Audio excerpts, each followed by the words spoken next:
கெஞ்சுவதில்லை பிறபால் அவசை கேட்டிருக்கும் அஞ்சுவதில்லை மொழியும் நாட்டை மாளாமல் துஞ்சுவதில்லை ஆக தமிழ் சமூகம் தோலெழுந்தால் எஞ்சுவதில்லை எவரும் எதிரின்றே என்ற பாவலருக்கு பெருஞ்சித்திரனார் சொன்னதை போல உலகம் முழுவதும் பரவி கிடக்கும் என்கிற தமிழ் சமூகம் வாணிபத்திலும் தொழிலிலும் மேலாண்மையிலும் வெற்றிகளை பெற்று குவித்துக் கொண்டிருக்கும் இந்த தமிழ் சமூகத்தின் ஒரு சிறு பிள்ளையானிய நான் 49 வயதை முடிந்து 50வது வயதில் அடியெடுக்கும் இந்த நாள். பொதுவாக கிரிக்கெட் விளையாட்டிலே அந்த 50 அடித்த பிறகு அந்த கிரிக்கெட் வீரர் பேட்டை தூக்கி காட்டுவார். அது ஒரு நன்றியுடைய வெளிப்பாடு. உங்கள் பாராட்டுக்கு நன்றி, உங்கள் வாழ்த்துக்கு நன்றி, இந்த வாய்ப்புக்கு நன்றி என்ற விதத்திலே அவர் சொல்வார். அந்த வகையிலே நான் மிகுந்த நன்றி காட்ட முடியும். என்னுடைய நன்றியை காட்ட வேண்டும். நான் பேட்டை தூக்கி காட்ட முடியாது. நான் புத்தகத்துக்கு வேணா தூக்கி காட்ட முடியும்.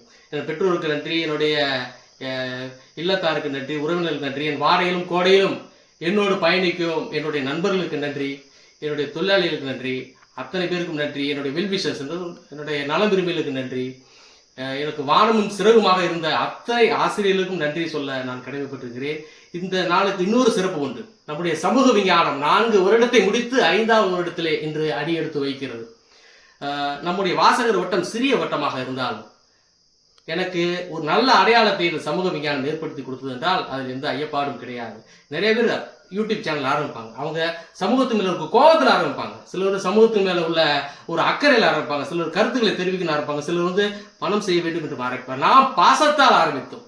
எத்தனையோ கருத்துக்களை, நாம் கடினமான கருத்துக்களை கூட ஒரு மென்மையான குரலிலே பாசத்தோடு நாம் சொல்லி இருக்கிறோம். சமூக நல்லிணக்கமாக இருந்தாலும் சரி, மத ஒற்றுமையாக இருந்தாலும் சரி, பிசினஸ் சஸ்டைனபிலிட்டியாக இருந்தாலும் சரி, மேலாண்மை கருத்துக்களாக இருந்தாலும் சரி, நட்பு ரீதியான கருத்துக்களாக இருந்தாலும் சரி, அத்தனையும் நாம் சமூக விஞ்ஞானத்திலே ஒரு அன்போடு பாசத்தோடு நாம் சொல்லிக் கொண்டிருக்கிறோம்.